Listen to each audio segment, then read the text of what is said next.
Buat saya pribadi juga film ini menjadi penting. Karena kalau kita bicara film horor, film Indonesia itu terkenal dengan film horornya yang luar biasa gitu. Betul. Tapi di satu sisi ini memunculkan dari sudut pandang berbeda, Katolik, eksorsis, dan bisa diterima tadi. Kamu rasa yang sangat amat kelihatan di film ini adalah dinamika antara Romo Thomas dan Romo Rendra, partnershipnya yang menurut aku sangat keren. Dan gak perlu nonton yang pertama yang Kuasa Gelap sebelumnya. Kita nonton Kuasa Gelap Perjanjian Darah itu seperti film baru. I see. Kita mengerti gitu, nggak perlu nonton sebelumnya. Kalau mau nonton juga ya silakan, bagus lagi. Romo-romo di sini tuh lengkap banget di Kuasa Gelap 2. Coba. Ada Romo tampan, Romo berkarisma, dan Romo lucu. Semoga film ini bisa menjadi sarana kasih Tuhan. Amin. Menjadi sarana kalau kemuliaan Tuhan itu harus terus dipermuliakan.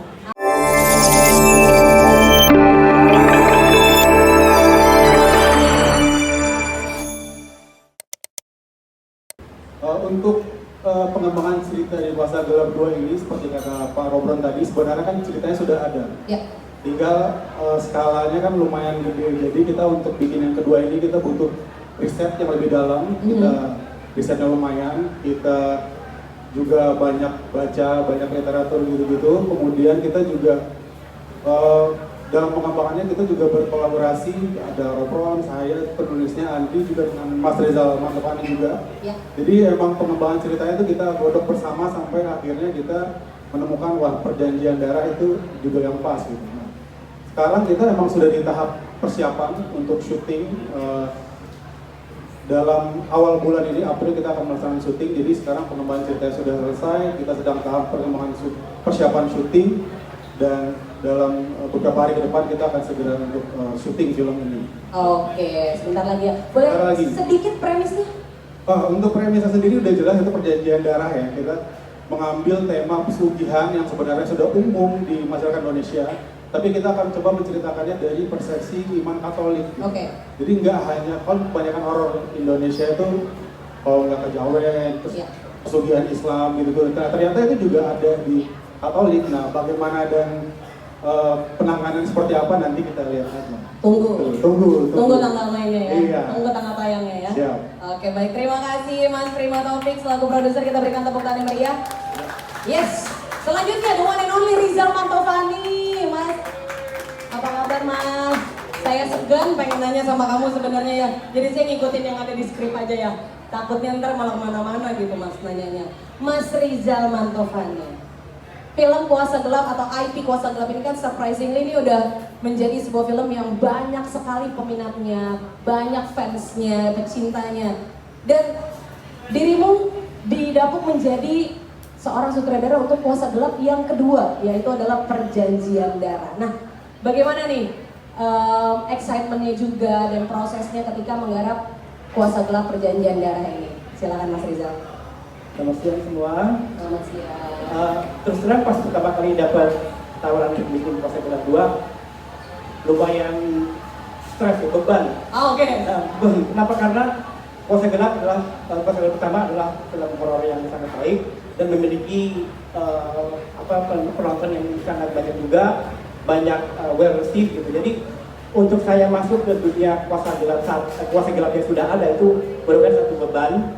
Cuman akhirnya saya pikir-pikir lagi, kalau misalnya saya stres dulu dengan beban ini, akhirnya nggak akan kemana-mana. Jadi beban itu saya coba rubah menjadi semangat, menjadi bahan bakar saya untuk melihat Kuasa Gelap 2 menjadi lebih apa ya, ceritanya lebih kita kulik lagi, cerita mengenai karakter-karakternya kita lebih lihat lagi kedalaman mereka, termasuk apakah di cerita ini kita bisa lihat ada layer lain mungkin yang kita bisa lebih kembangkan.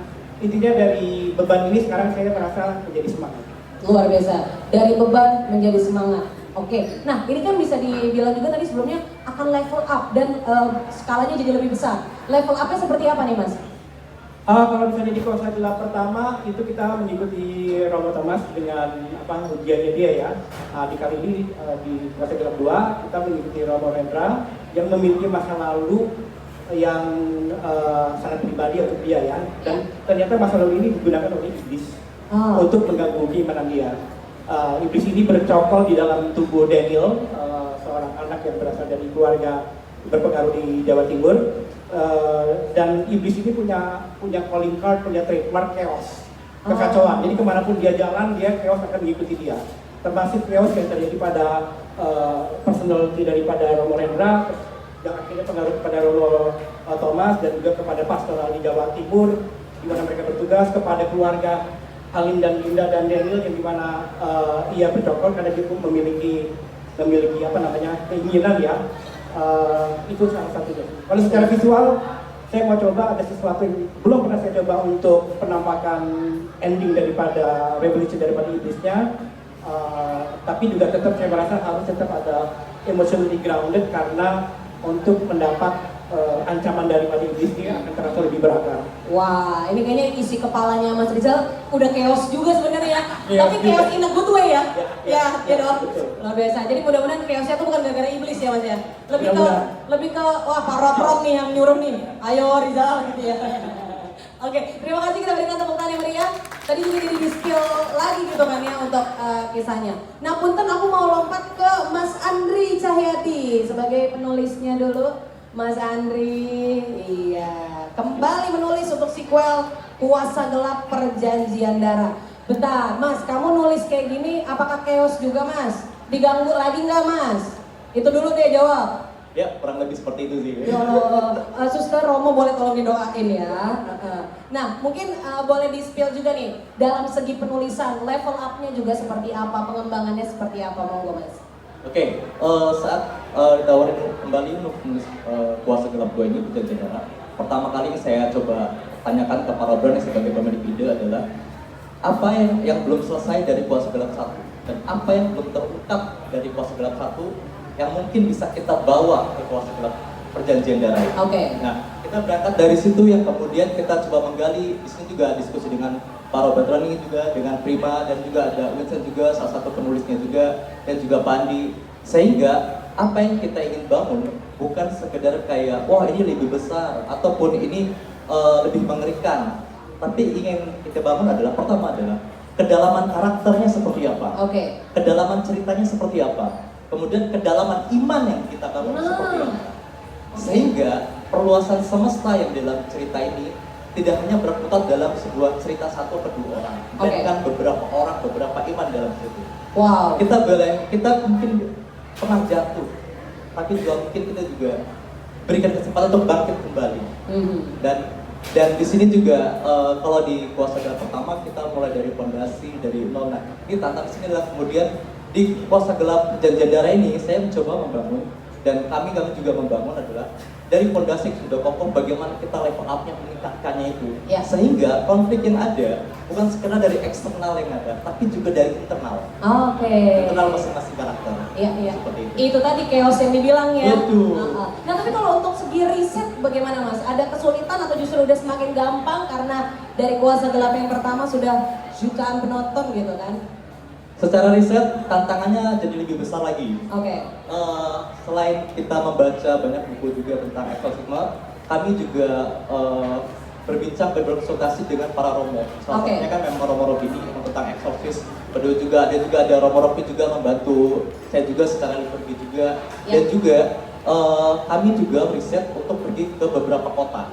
Dan beberapa kota ini kita datang ke beberapa gereja, beberapa seminari, bahkan juga termasuk ada beberapa panti asuhan segala macam.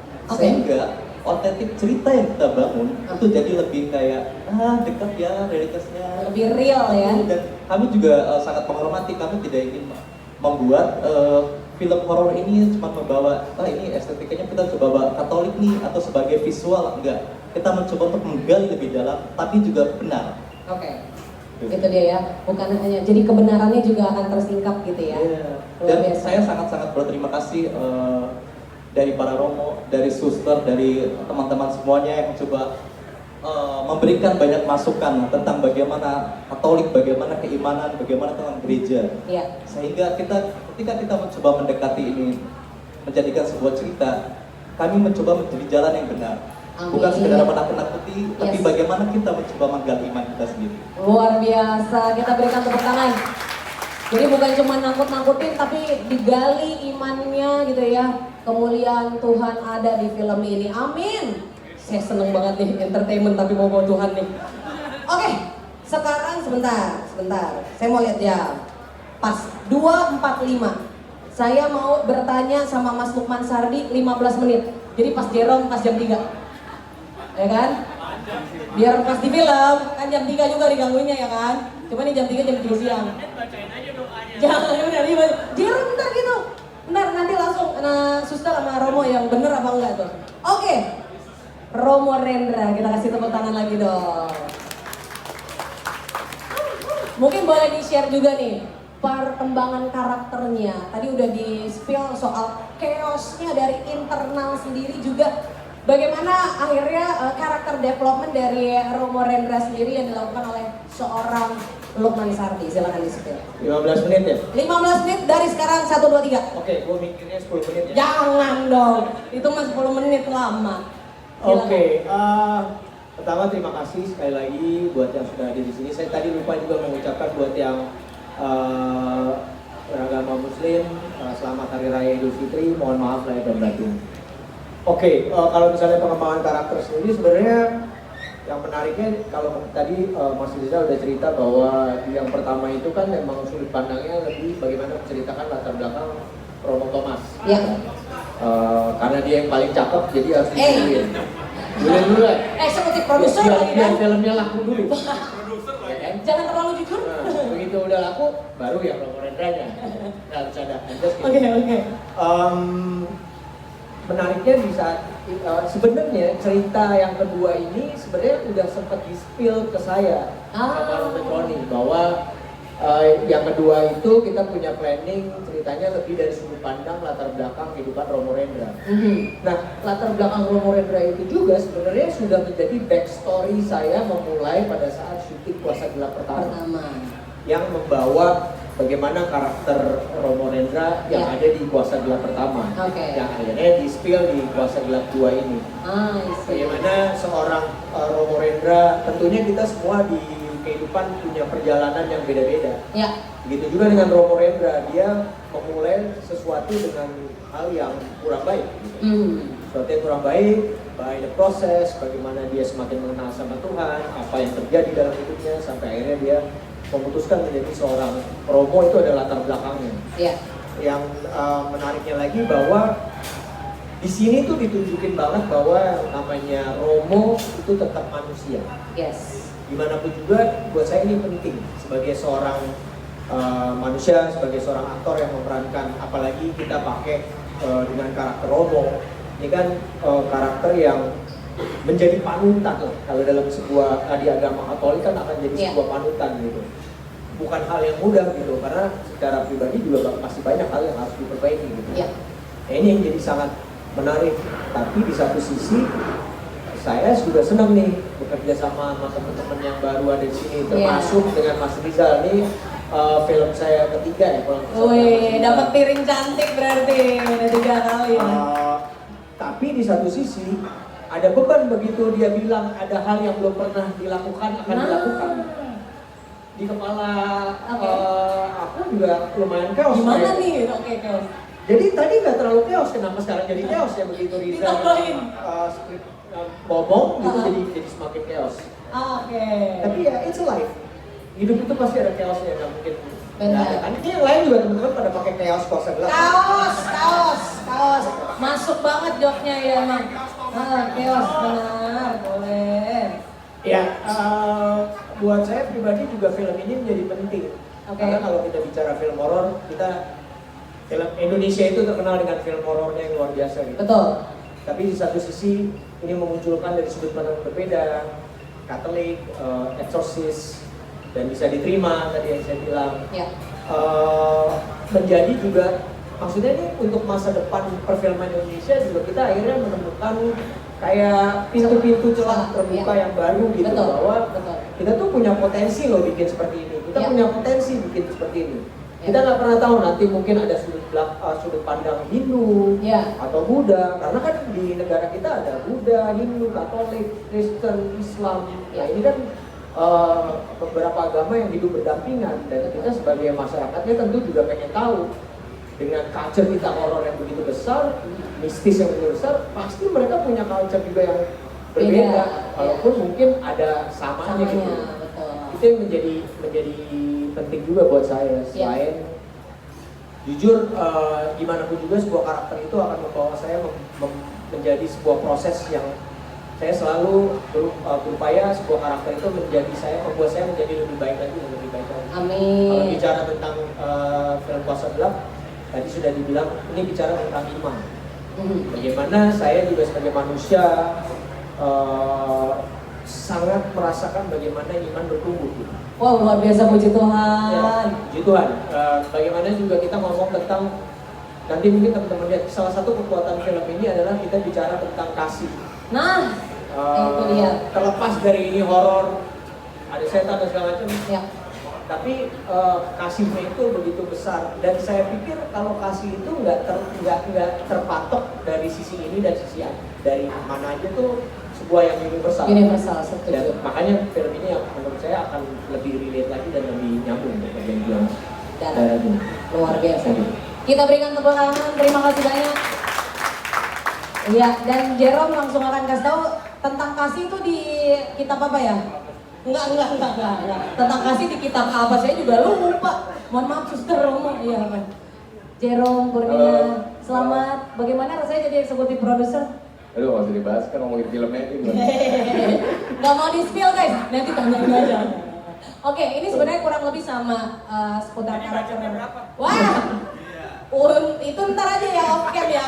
Oke, Pokoknya Mas Lukman paling mahal katanya. tetap aja kan lu double. Iya. Oke, ini pertanyaan kurang lebih sama ya. Memerankan Romo Thomas, karakter developmentnya seperti apa, pengembangannya seperti apa. Tapi sebelumnya, ketika banyak mendapatkan reaksi, banyak sekali umat yang ternyata seneng melihat Jerome jadi Romo tuh gimana perasaannya? Nggak nyangka Oke. pertama-tama dan sangat bahagia sekali. Pada awal kita membuat film Kuasa Gelap yang pertama di tahun 2024, itu kita hanya ingin yang tadi Mas Lukman udah bilang, mengasih lihat satu sisi yang mungkin jarang atau bahkan belum pernah didengar melalui film tentang eksorsisme melalui kacamata Katolik. Dan ternyata diterima.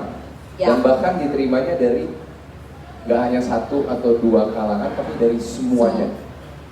Dan itu sebuah blessing dan sangat bahagia sekali bisa menjadi bagian pesan yang ternyata orang bisa terima dan bahkan disukai.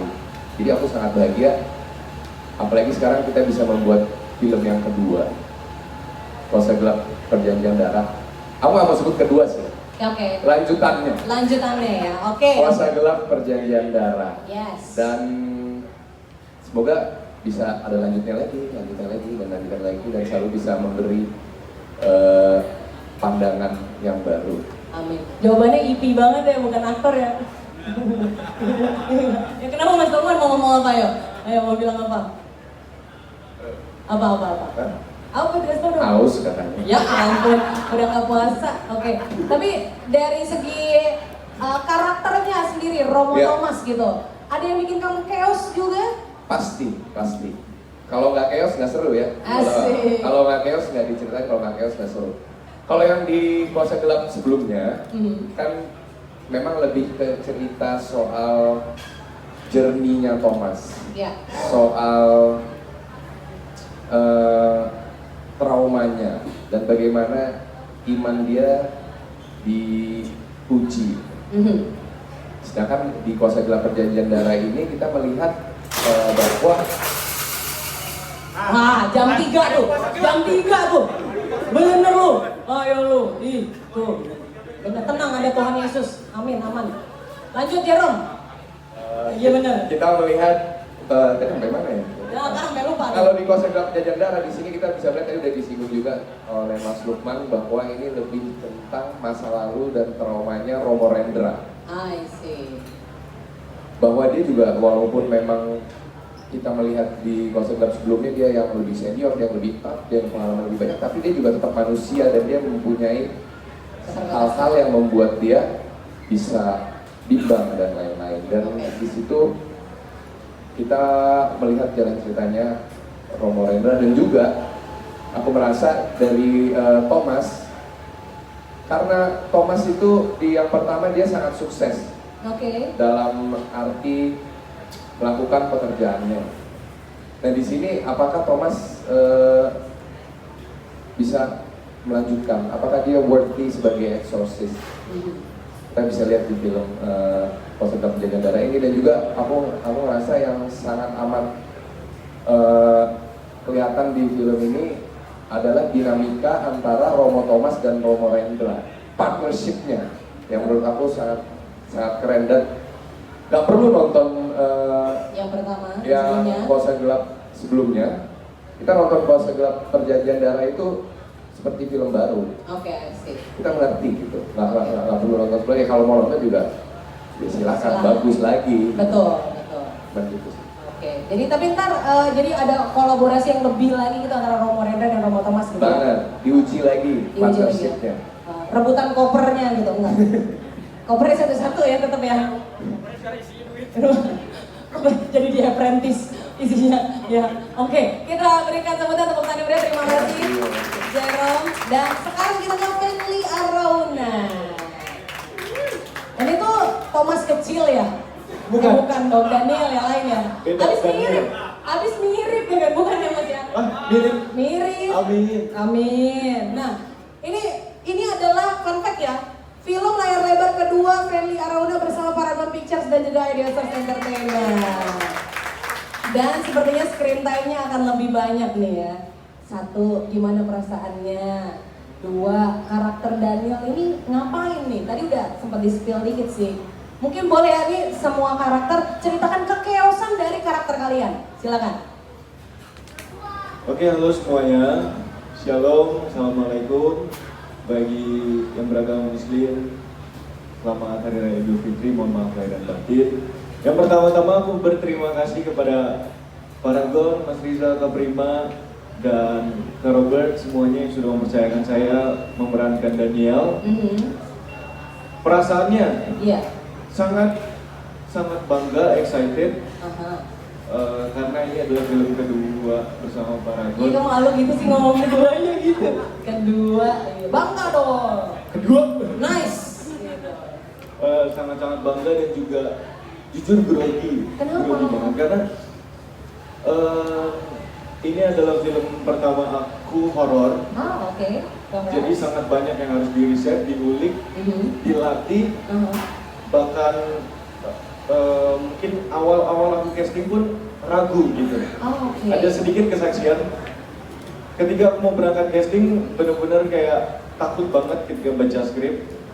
Tapi puji Tuhannya, aku minta doa sama papa mama, dan Tuhan kasih kata-kata, kalimat, bukan karena kuat dan gagahmu, tapi karena perkenanan Tuhan kamu bisa mendapatkan ini. Siska Saras nyanyikan, nyanyiin dikit sih, kan dia kesaksian, itu tadi lagunya bukan karena, enggak usah. Maaf Bu Rasi, maaf, menemukan lagunya Siska lagi, dilanjut. Ya pokoknya seneng banget, bangga banget akhirnya dapat. Apalagi pas dikasih tahu sutradaranya ada Rizal Mantovani. Iya kan, salaman dong. Nah, Keren banget, sabar banget. oh gitu. Aku nanya apapun, dia jawab dengan sabar. Oke. Seperti ayah yang baik gitu, terima kasih.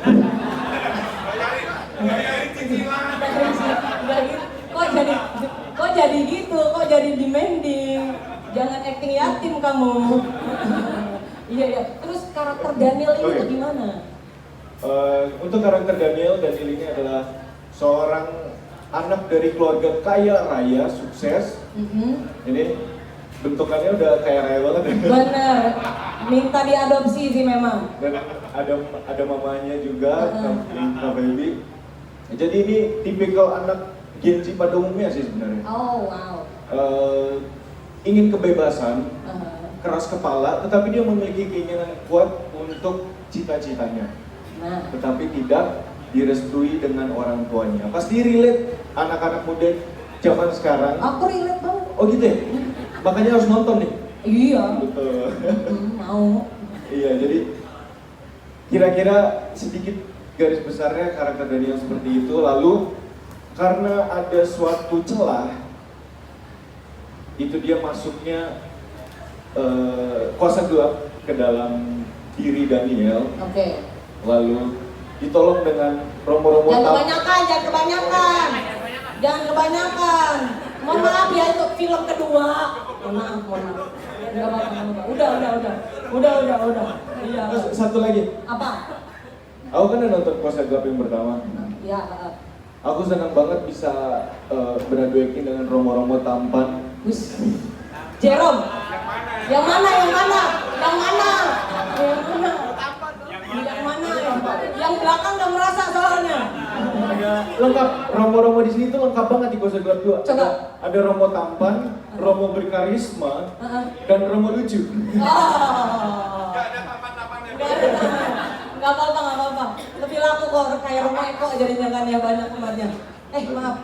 Udah itu ya. Itu aja, terima kasih. Terima kasih banyak. Kita berikan tepuk tangan yang meriah untuk Fenly Araunya. Nah sekarang kita ke Keisha Angelica.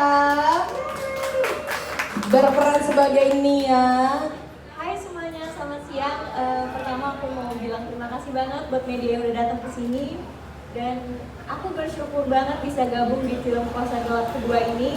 Dan bangga banget sih aku bisa main sama romo-romo yang ganteng kayak dibilang Fenly tadi ya. Aku bangga banget sih. Dan ini adalah film layar lebar pertamanya. Luar biasa.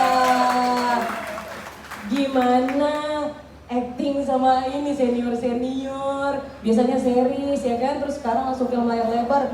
Kuasa Gelap Perjanjian Darah. Jujur nih ya, agak grogi sebenarnya, apalagi romonya ganteng banget. Ini ganteng banget. Iman getar ya. Iya, itu paling apa? Nanti dapat makan. Oke. Terus Aku bangga banget sih bisa satu project sama Om Lukman, sama Kak Jerome, sama semua yang ada di sini. Aku bangga banget bisa project sama mereka dan gak usah sih, biarin Pak D kamu kan. Kamu Pak D. Pak D Kiki ya terutama tuh baik banget orangnya. Oke. Karakternya boleh di-spill ya dikit aja, jangan kebanyakan. Karakternya Nia itu anak yang manis ya. Kayak aku sih aslinya sebenarnya. Baik. Dan karakternya Nia anak yang cukup agamis, terus dia stabil tapi dia harus tetap kuat di hadapan semua orang.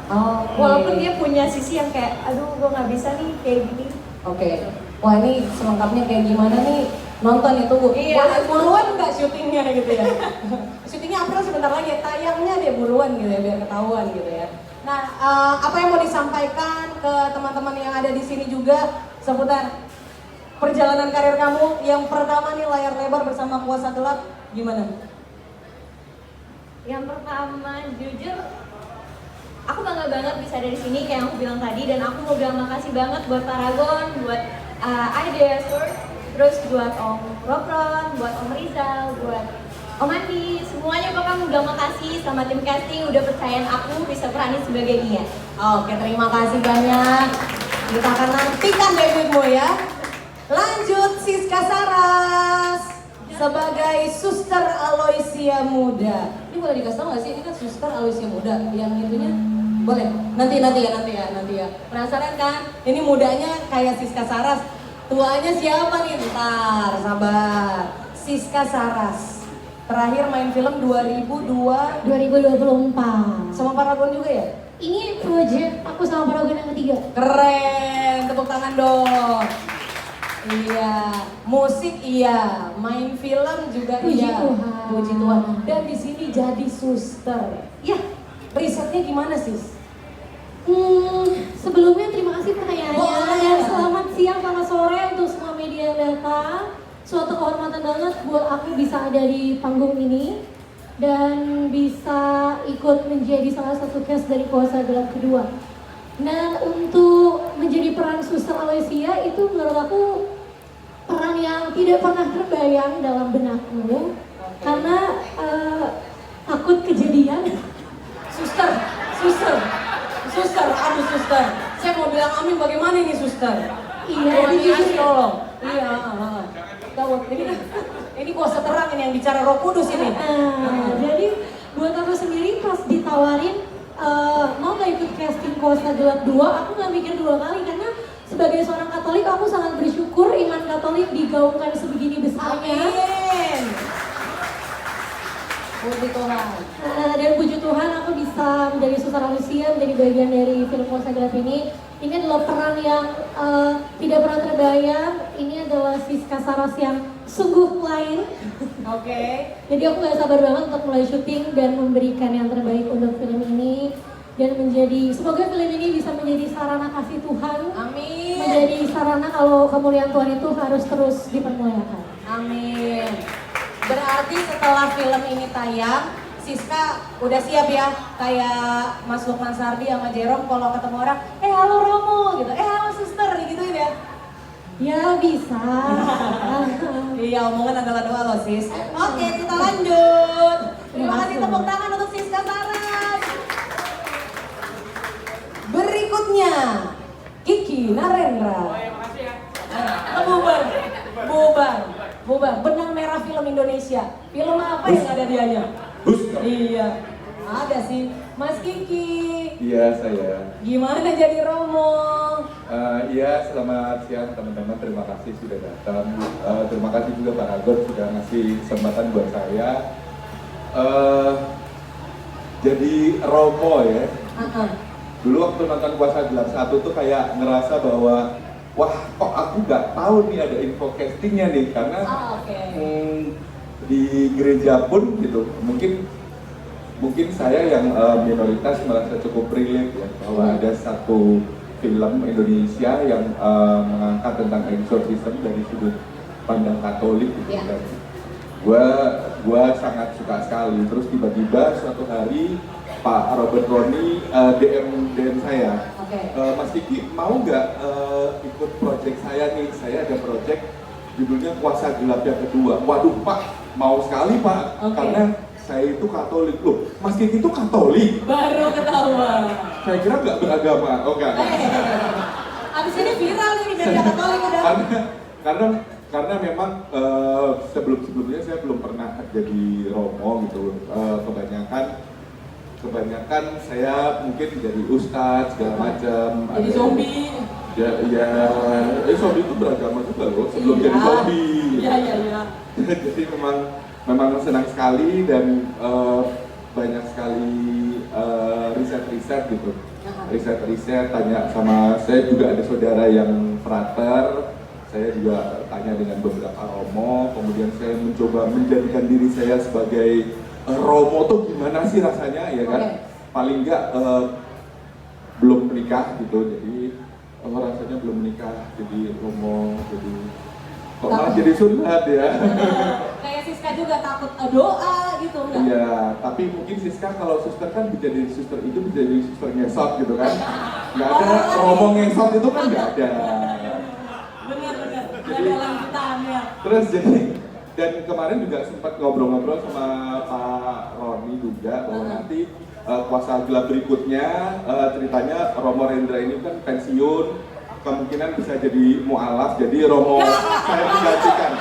saya menggantikan karena saya mau menggantikan yang ini kan eksekutif produser, nggak mungkin. Gue udah deg-degan nih, takut di-spill ternyata bercanda. Benar, ternyata Romo komedi gitu ya. Takutnya kan di film ini kamu nggak dipercaya jadi Romo ya. Oke. Tapi apa nih konflik of interest-nya atau perannya Romo Wicaksono ini boleh di-spill? Ya, Romo Stefanus Wicaksono itu kepala paroki. Jadi kalau di Katolik itu masing-masing kota itu ada parokinya. Kalau kita berkebangsaan itu ada kelurahan, RT, RW. Nah ini pusatnya tuh namanya paroki. Kalau mengarah dalam cerita basicnya, based on true event berdasarkan risetnya, ada satu kota di daerah Jawa Timur yang memang parokinya dalam satu kota itu cuma satu. Nah saya sebagai Romo paroki di situ, ketua paroki di situ. Sebenarnya bukan masalah saya menolak kedua Romo ini karena ganteng juga gitu kan ya. Ganteng juga gitu.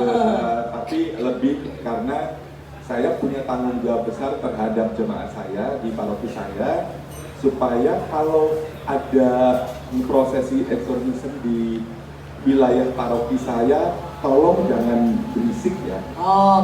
Supaya semuanya masih tetap harmonis. Jadi kalau ada keputusan apapun tolong lewatin saya. Gitu. Wow. Sudah dibaptis? Sudah Romo, saya mau mengaku dosa, boleh Romo? Wah, saya juga banyak dosanya kok mengaku sama saya. Bener. Ngomongnya tadi barusan udah Romo banget ya. Mungkin ada gestur Romo yang dipelajari, boleh dikasih lihat, boleh berdiri mungkin Mas Kiki?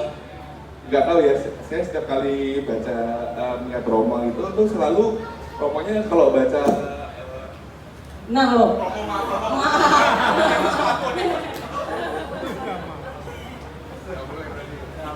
Maaf Tuhan Yesus. Jadi kalau Romo tuh tangannya selalu gini, terus kakinya tuh selalu saudara-saudara, dalam nama Tuhan Yesus berbicara di sini. Maka dari itu saya, mungkin yang Katolik mungkin ada yang relate ya.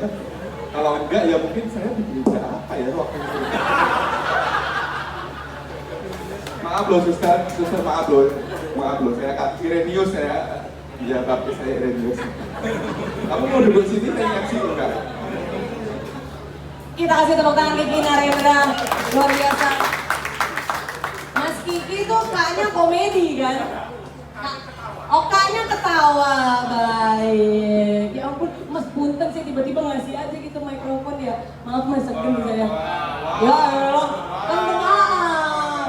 Terusin aku dosa ntar sama Romo Rocky, tolong Romo. Lanjut ke Mas Ferry Salim, kita kasih tepuk tangan dong. Papa, ya. Papa tuh gue manggilnya langsung. Silakan mungkin peran Bapak Halim, betul ya? Ini Halim Perdana Kusuma atau bagaimana? Gak jauh dari sini, Jakarta Timur. Iya, oke. Mungkin boleh di-share juga nih karakternya nih untuk di Kuasa Gelap Iya, Perjanjian. terima kasih. Pertama-tama saya mengucapkan terima kasih untuk teman-teman media yang sudah hadir pada siang ini untuk mengikuti pesugihan. Bukan Mas. Bukan Mas. Oh enggak ya. Bukan. Iya, jadi mau cerita tentang apa nih? Tentang karakter ya? Karakternya. Oke. Karakter saya sebagai Halim di sini sebagai seorang kepala rumah tangga yang mana Halim ini punya seorang istri dan seorang putra. Dia sangat sayang sama keluarganya, tapi memiliki luka masa lalu gitu. Oke. Iya, makanya karena dia punya luka masa lalu, dia harus ketemu dengan dua orang Romo. Iya, yang pertama Romo Rendra, saya pikir sebentar lagi juga dia akan baca puisi karena dia dikenal sebagai sang burung merak. Bukan yang itu. Bukan. Oh, Itu WS juga. ya kita juga bersyukur di ruangan ini ada listrik berkat Romo Thomas Alva Edison. Baik. Ini film horor atau film apa sih Mas Rizal? Iya nih. Ini Romo Wicaksono, tapi kurang bijaksana orangnya. Emang kurang. Ya. Oh, Wicaksono jauh katanya. Kalau dekat Wicak sini boleh. Ya kita balik lagi ya ke laptop ya, oke. Jadi Halim ini punya luka masa lalu, yang mana luka ini masih sangat terpendam di dalam dirinya, dan akhirnya pada suatu situasi dia kembali lagi ke kota kelahirannya, dan ya itu dia. Jadi luka ini menjadi terkuat karena dia bertemu dengan orang yang memang pernah yang dianggap inilah yang bikin luka gue terpendam sampai saat ini gitu. Itu dia. Itulah karakternya. Karakter seperti itu. Kemudian istrinya Linda, Febiola, terus anaknya Fenly. Iya, yang mana anaknya ini nggak nurut sama bapaknya. Anak-anak pada umumnya ya. Anak-anak Gen Z sekarang. Baik. Kayak anak-anak saya gitu ya. Anak saya yang paling kecil, kalau saya marahin dia bilang, Dad, anak Gen Z emang kayak begini, katanya gitu. Jadi nggak pernah bisa dikasih tahu gitu. Nah ini yang terjadi di dalam film ini. Mudah-mudahan dari film ini jadi bisa dikasih tahu ya. Mudah-mudahan gitu ya, iya tentunya. Iya sih emang. Tapi mungkin harapan saya, film ini kan film yang genrenya lebih ke Katolik sebetulnya gitu.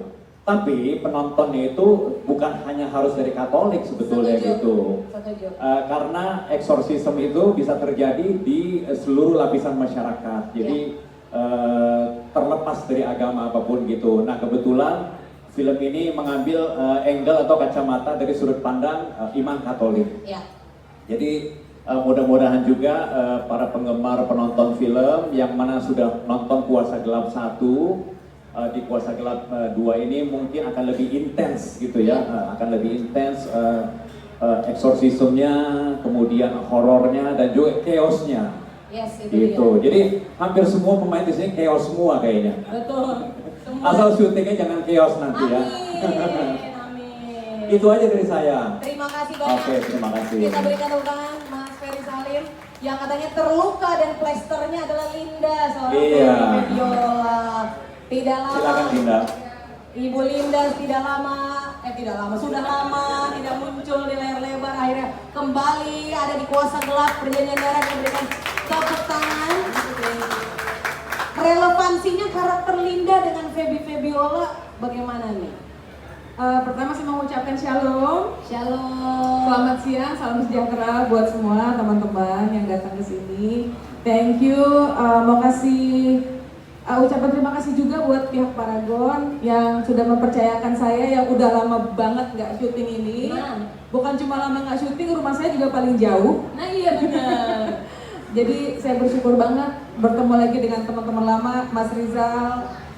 Saya ketemu Mas Rizal dari zaman saya umur 19 tahun. Wow. Iya, sampai umur saya 30 sekarang. Oh, percaya. Oke. Percaya. Perjanjian darah ini kayaknya nih. Mas Ferry juga ini adalah MC di wedding saya. Saya mau ucapkan terima kasih di sini. Jadi ini jadi suami saya sekarang. Aduh luar biasa. Ketemu lagi gitu ya. Mas Lukman juga, ketemu teman-teman. Enggak semua harus jadi MC ya. Teman-teman lama yang namanya itu tidak asing lagi dan betul-betul mempunyai kesan di para penonton Indonesia dan tentunya teman-teman semua. Jadi seneng banget ketemu juga para pendatang baru. Kalau Jerome ini memang idola saya. Keren. Saya nonton film beberapa. Jangan gitu dong ngeliatinnya. Iya.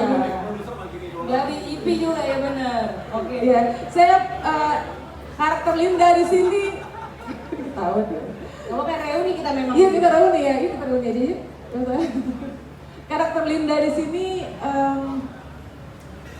saya nggak mau spill banyak, tapi yang jelas di mata saya Linda ini adalah pejuang iman keluarga. Wow.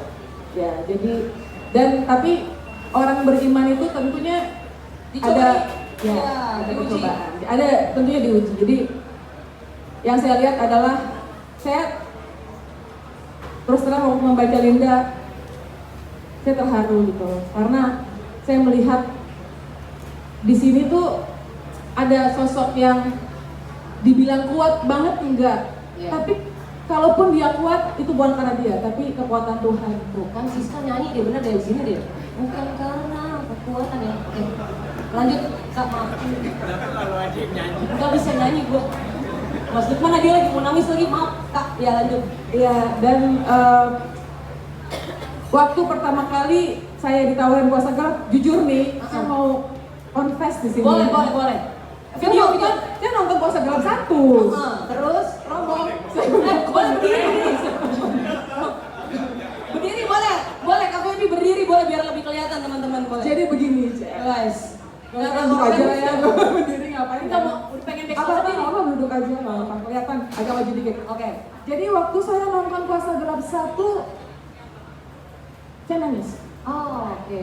Saya kenapa? Saya kayak berdoa semoga film ini bisa membawa orang yang menonton kepada pertobatan gitu ya. Karena ada pertobatan di situ. Betul. Dan saya dalam hati bilang, Tuhan tolong dong kasih kesempatan untuk bisa main di film seperti ini. Saya nggak tahu ada sequelnya. Mintalah maka kamu akan diberi. Betul. Saya bilang dalam hati saya ini kejadian udah 2 tahun lalu. Ini kayak Kuasa Gelap 1 tahun 2024 ya. Saya berdoa sama Tuhan kasih saya dong, kalaupun saya harus syuting lagi, proyeknya sebagus ini, gitu. Saya doa, terus tiba-tiba saya kontak, dan dibilang gini, mau nggak main di film Kuasa Gelap 2? Langsung saya bilang, Oke. Tapi ntar dulu, karena pas saya bilang oke, sebetulnya banyak pertimbangan, antara lain kan saya udah lama nggak syuting ya. Betul. Saya lagi mikir-mikir, saya masih inget acting nggak ya? Nah, Gitu, jadi, tapi saya juga berdoa sama Tuhan, karena saya rasa film ini, ya kita selalu berdoa, semoga film ini bukan hanya menjadi sebuah hiburan, yes. tapi juga menjadi sebuah kayak sebuah tontonan yang bisa membawa kepada perubahan pola pikir gitu. Ya. Ada pertobatan, ada karakter-karakter yang terwakilkan dari masyarakat pada umumnya. Ini kan kisah masyarakat biasa gitu. Betul. Kisah masyarakat pada umumnya.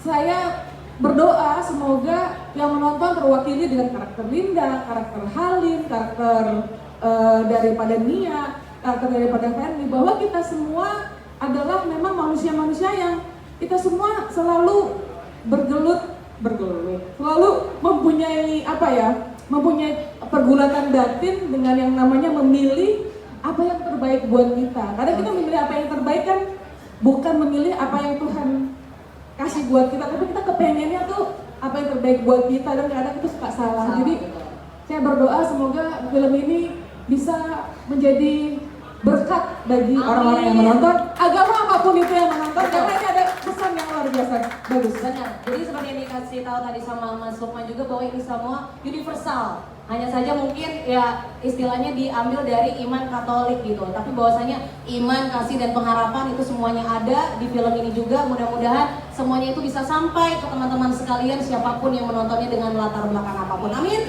Amin. Terima kasih banyak Kak Febiola. Habis ini kita thank you. Setelah yang satu ini kita akan puji-pujian bersama ya. Faiz Fisal. Ini dia. Yang terakhir memang selalu girl gitu ya. Jadi katanya mau enggak dikasih dong mikrofonnya. Iya. Dibawa pulang, nggak boleh ngomong kayaknya memang. Iya.